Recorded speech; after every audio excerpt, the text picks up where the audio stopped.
BikeRadar's Bike of the Year is over for another year, and on the road side we've tested 75 bikes back to back over the last 6 months, and our winner of most comfortable bike is Giant Defy.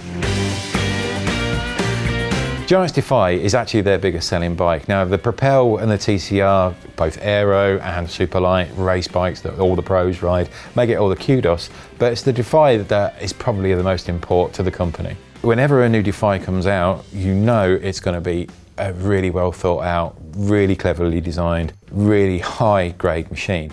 The Defy, along with the TCX, was the first bike to introduce D-shaped carbon seat posts, which just seem to become the norm on everybody's latest designs. So the new Defy comes with a D-fuse handlebar. They're using very, very similar kind of carbon layup tricks and techniques that they've done here to create a bar that has a wonderful duality to it. When you're out of the saddle, when you're honking on the bars, it feels as stiff as just any other lightweight carbon bar in the market. There's no undue flex. But get down in the drops, and then when you're kind of hammering on a descent, and you're really in the hooks there, hit a rut, hit a pothole, and there's a huge amount of compliance that can come from that bar.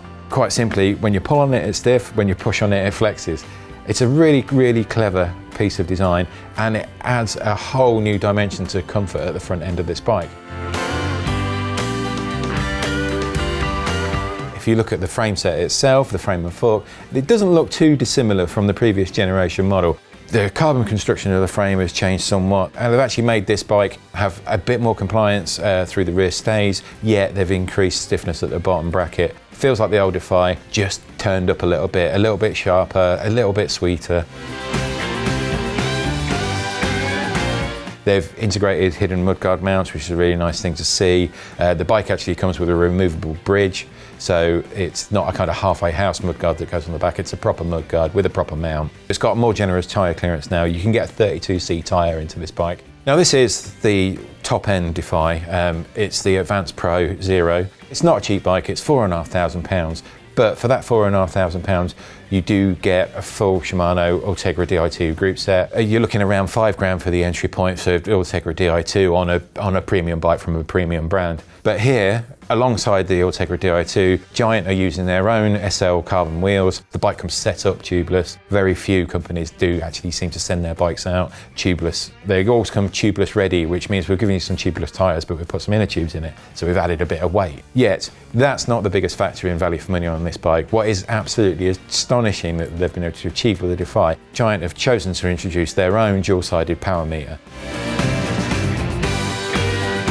We've used it extensively. I've used it back-to-back against the Quark, and I've used it back-to-back against Shimano's power meter, and the numbers are really consistent. So we've got no doubt that this is really a top-level power meter. Interestingly, Giant haven't gone out and designed their own chain set or anything to integrate this power meter onto. What they've done is they've gone to Shimano.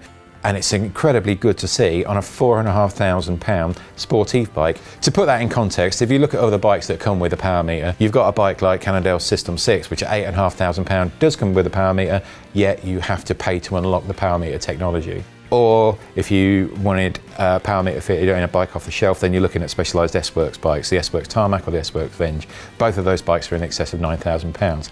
So for basically half of that price, and on a bike you wouldn't expect it, Giant are delivering a top range power meter. So bringing it back to what the Defy is just really good at, and that is just cosseting you, just making you feel comfortable on a ride, and a lot of that's down to the technology, that D-fuse seat post, the D-fuse handlebar, the cleverness that's built into the chassis, the fact that it comes running on big 28C tubeless tyres. But there's another factor to this, and that's the geometry.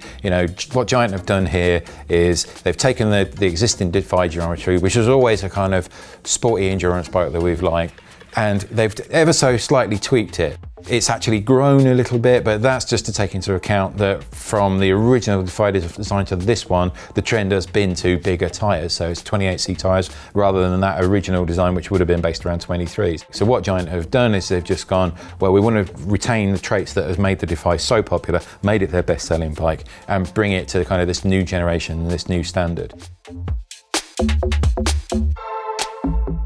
Don't in any way think that just because we're giving the Defy the caveat of the most comfortable bike out there, that it's in any way boring. It most certainly isn't. I was lucky enough last summer to be able to ride a Defy up and down the Gavia. Coming down, this bike was so planted, so quick, so controlled.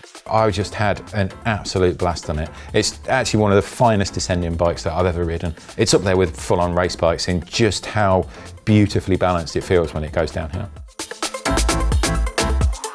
So if you're looking for a bike to go out and do that sportive, do that Gran Fondo, do that charity ride, or just that club run with your mates, the Defy is a bike that will just do that all day long, and it will do it faster and better than what you're currently riding. They've evolved the Defy from a really high starting point, and they've retained the Defy as basically best of breed.